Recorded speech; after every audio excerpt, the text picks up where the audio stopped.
So did you know that you can not only lock a chat in your WhatsApp, but you can also hide it from your chat list. All your chat history in that particular chat is going to stay there, and you're going to need your Face ID or your fingerprint to unlock. And only when you unlock, that is when that chat is going to appear. So we're going to learn how to hide and lock a chat in your WhatsApp chat list. As you guys can see on my screen, I have this chat that I want to hide and lock. So it's a very easy process to do so. What you need to do is you need to long press on the chat itself, and on this pop-up you can see there's an option, the third option, lock chat. I'm going to tap lock chat. When you do that, it's going to give you a message that says keep this chat locked and hidden. Use your Face ID to open this chat and read notifications on this device. For added privacy, locked chats will be kept separate from other chats. I'm going to go ahead and tap continue.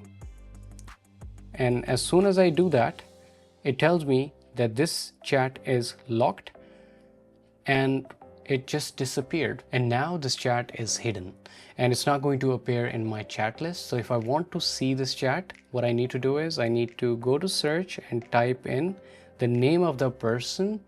And once you type in the name of the person, you guys can see the name appears, but there's no chat history that's appearing here. I'm going to tap on the name. And as soon as I do that, it's going to require my Face ID. And with my Face ID, it just unlocked, and now I can scroll through the list and history. Everything is still here. If I want to go ahead and unlock this chat, I need to long press and click unlock chat.